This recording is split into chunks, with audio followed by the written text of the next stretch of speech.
Amanda Blake's name remains permanently linked to the image of Miss Kitty Russell, the poised and quietly powerful woman she portrayed on the classic television Western Gunsmoke. For close to 20 years, audiences across America welcomed her into their homes each week, watching her command the Long Branch Saloon in Dodge City with confidence and grace. Her vivid red hair, calm voice, and steady presence made her unforgettable. Over time, she became one of the most admired and recognizable women in the history of television drama. Yet the woman behind the camera lights was far more complex than the character she played. Beneath the polished publicity photos and studio glamour lived a deeply emotional, strong-minded individual whose convictions were firm and whose relationships were sometimes complicated. As the later years of her life approached, conversations began surfacing about the pressures and tensions she experienced throughout her long career. Some accounts used dramatic language, even suggesting she harbored deep resentment towards certain co-stars. But reality is rarely that simple. Amanda Blake was passionate and direct. If she felt ignored, hurt, or undervalued, she did not pretend otherwise. She spoke her mind. That honesty sometimes led to friction, particularly in an industry where diplomacy was often expected. Born Beverly Louise Neal on February 20, 1929, in Buffalo, New York, her early life had little connection to the world of Hollywood. Her family later moved to Claremont, California, and it was there that her love for performing slowly began to flourish. She took part in school plays and local theater productions, discovering that being on stage gave her a sense of vitality and purpose. Around the same time, another passion was taking shape, a profound love for animals.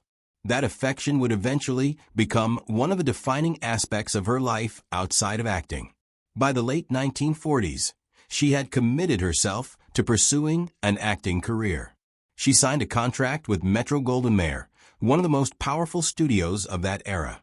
Like many young actresses stepping into Hollywood during that period, she began with small supporting roles. The studio system often attempted to mold rising talents into replicas of established stars, and Amanda was occasionally seen as someone who might follow in the footsteps of performers like Greer Garson. However, she had no interest in becoming a copy of anyone else.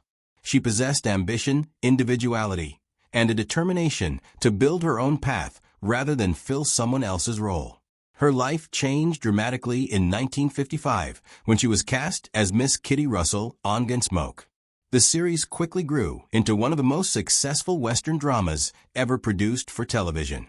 Set in Dodge City, Kansas, the story centered around Marshal Matt Dillon and the citizens he protected. Miss Kitty was never written as a background figure. She was intelligent, self-reliant, and emotionally grounded. Often, she served as a moral compass and confidant to Marshal Dillon, who was played by James Arness. In a genre dominated by male characters, Miss Kitty stood out as a woman of strength and independence. For 19 seasons, Amanda brought depth and humanity to the role. She appeared in more than 500 episodes, making her one of the longest-running actresses on a primetime television drama at the time. Such longevity was impressive, but it also came at a cost. Spending nearly 2 decades on the same set, working long hours under bright lights, and adhering to strict schedules, inevitably created strain. The repetition, the pressure to maintain ratings, and the responsibility of carrying such an iconic role could be exhausting. Amanda was energetic and expressive by nature. Some of her co-stars were quieter and more reserved. Differences in personality and working style sometimes led to tension. Number 1. Milburn Stone, who portrayed Doc Adams. Stone was known for his disciplined and composed demeanor. Early in the series, Amanda reportedly felt slighted when Stone received higher billing in the credits. In Hollywood, billing order is more than a formality. It represents recognition and professional standing. For a young actress striving to prove herself, such details carried emotional weight. Though this early disappointment caused friction, it eventually softened. Over time, Stone and Blake developed mutual respect, and he even offered guidance drawn from his greater experience.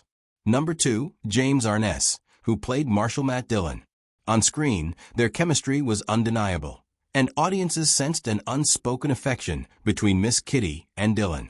Off-screen, their temperaments differed considerably. Arness was private and reserved, while Amanda was lively, outspoken, and emotionally expressive. She sometimes pushed for scenes that would give her character more dramatic depth, whereas Arness preferred a simpler, understated approach. These creative disagreements did not destroy their partnership, but they occasionally created quiet tension. Number 3. Burt Reynolds, who appeared in several episodes before achieving major stardom. Young and full of bold energy, Reynolds had a tendency to improvise. Amanda, who valued preparation and structure, occasionally found his spontaneous style difficult to adjust to. On a set that had operated with a steady rhythm for years, such unpredictability could feel disruptive. Still, she later acknowledged his charisma and undeniable screen presence, recognizing that youthful confidence can sometimes be mistaken for arrogance. Number 4. Bette Davis, who guest starred during the series' long run.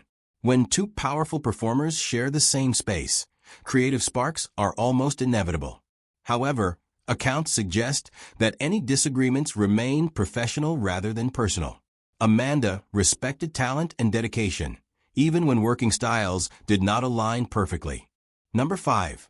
Dennis Weaver, who portrayed Chester Good before leaving the show in 1964. His departure, along with the later addition of Ken Curtis as Festus Hagen, shifted the group dynamic.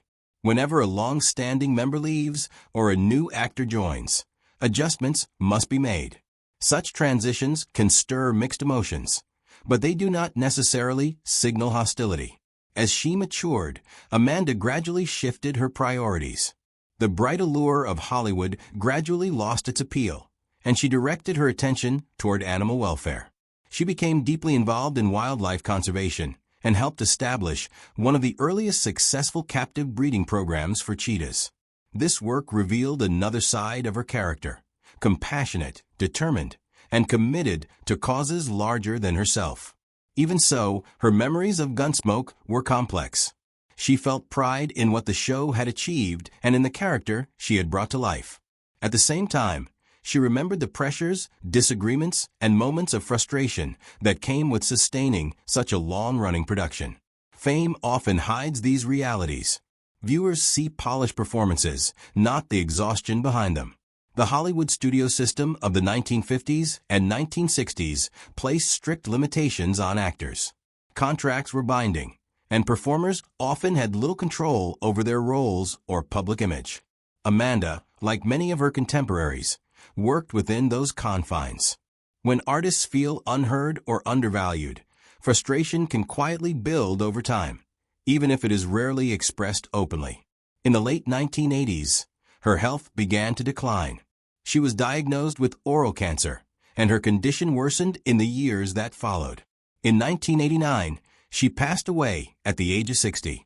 News of her death was widely reported, and fans around the world mourned the loss of the woman who had embodied Miss Kitty for nearly 2 decades. After her passing, public curiosity about her private life intensified.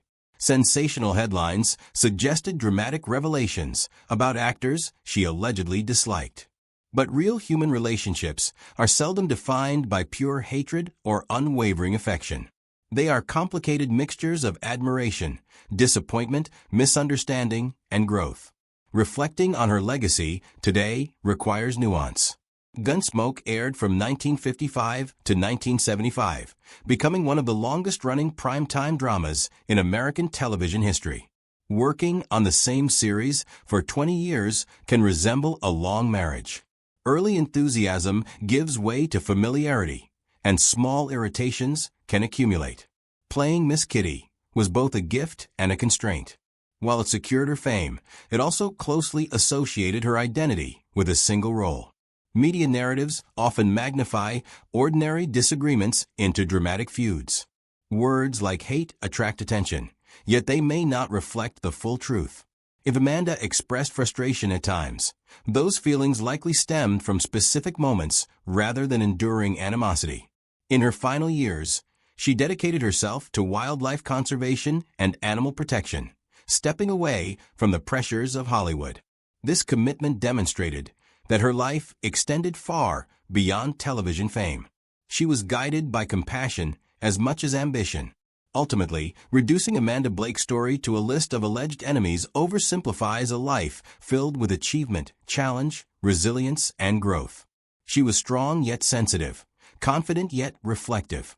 Her legacy endures not because of rumors of conflict, but because of the dignity she brought to her craft, the strength she gave to one of television's most memorable female characters, and the deep love she showed for animals and the world beyond the spotlight.